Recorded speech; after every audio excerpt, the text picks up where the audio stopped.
So the HKMA organised the Global Financial Leaders Summit last November to deliver the message to the wider world that Hong Kong was back. Right. Almost a year on, could you let us know how has the city been doing since that big declaration? Right. Well, last year, it was also in early November that we hosted the first summit. It was quite a tremendous success. It was well attended by 260 heavyweights from around the world. And I think I should also thank both our teams and also government departments for walking the extra mile to make the guests really feel comfortable and welcome. And they go away really seeing Hong Kong, renewing our vibes, having the vibrancy. And one effect that we have not exactly foreseen before is the ripple effect.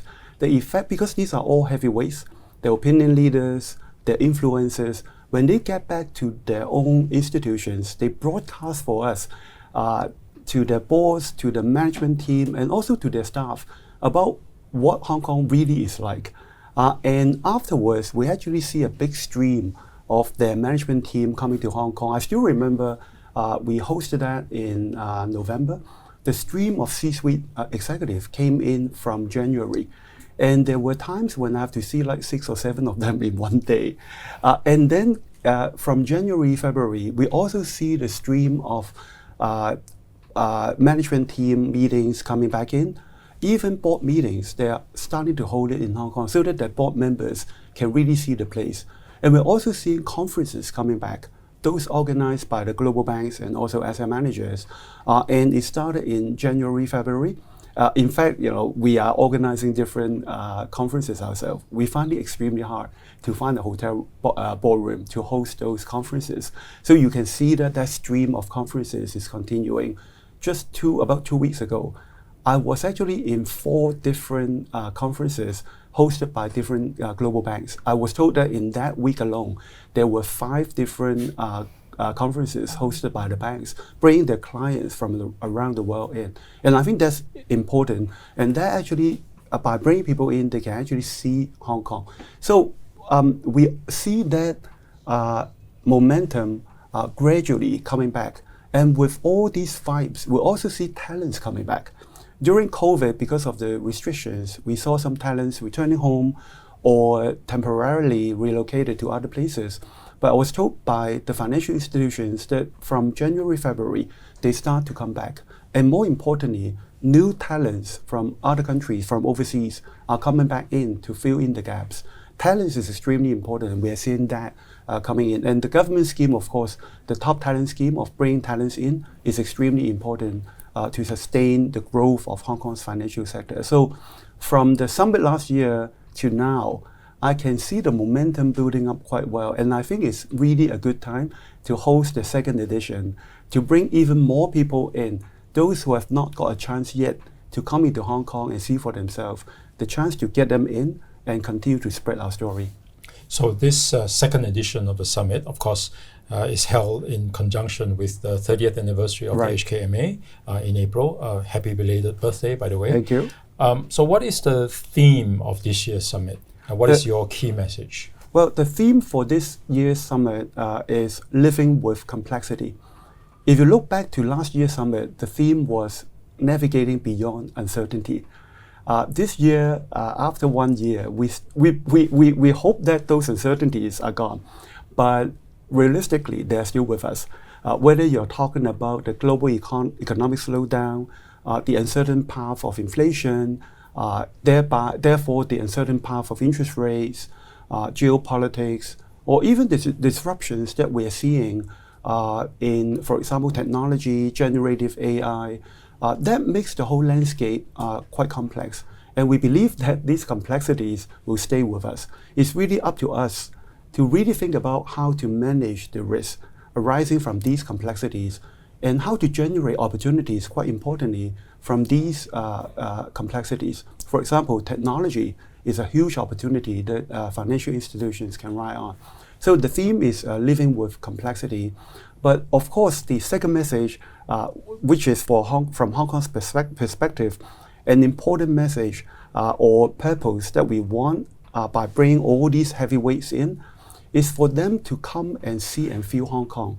Because whether we like it or not, there are still misguided perceptions overseas about what Hong Kong is like. I was told by some of our friends in the US and Europe that, hey, are you really quite down and out? Economy not doing well, nobody coming? Or some even asked whether it's safe to walk on the streets of Hong Kong. It seems ridiculous from our perspective, but seeing is believing. In addition to us going out to tell our story, a very effective way is to bring the heavyweights to Hong Kong, for them to come and feel the energy, the vibrancy, and also see the opportunities here, for them to talk to the clients, their staff, and they will very quickly know about what the real on-the-ground situation in Hong Kong is. And from there, again, like last year, we hope that all these heavyweights can bring a positive message back to their home countries, and also through their network, spread the right perception from our perspective, of course, about Hong Kong. So what else can you reveal about the program this year? You're going to kick off with a dinner at the Palace Museum again? Right. We will start with a welcome dinner at the Palace Museum. Last year it was at the M+ Museum. So this year we picked the Palace Museum, where they can see the amazing treasures in the museum. There will be performances there. And then the next day, there will be the first day summit at the Four Seasons. And it will be a full agenda. The second day, it will be more about asset management, investments. Altogether, we have about 30, 40 speakers. The agenda that we have for the main summit is like what I said, living with complexity, ranging from how our speakers, the heavyweights, see the world as it is, with uncertain economic path, uncertain inflation path, probably higher for longer interest rates, geopolitics coming in, and also where ESG is in terms of disruptions. Are we at a crossroads? And where technology is? Are they enhancing or generating risk for the financial sector? And quite importantly, also the China story. People overseas are very interested in the Chinese story, and we have invited the mainland financial regulators to come to talk about their views on the Chinese economy and also the policies, and hopefully mainland financial institutions will also participate. And I should also add that for the first day summit, it will end with a special lunchtime fireside chat to celebrate the 30th anniversary of the HKMA. After all, it's our party. So we really want to do a special lunchtime chat, but the details won't be in the program. It will be a surprise. Right. Could you reveal how many numbers are you expecting to come this year, and how many of those will be global heavyweights? We have a total capacity of about 300 people, and it's filling up very fast. Currently, we already got registration of almost 300 people already, mostly from overseas. And we just did the count. I actually did the count myself just now. We've got 90 global CEOs or chairmen from the global financial institutions. So 90 heavyweights. And of these 90 heavyweights, we have invited about 30, 40 to be our speakers. So it should be quite an exciting and thought-provoking seminar. Thank you. All right. Thank you so much.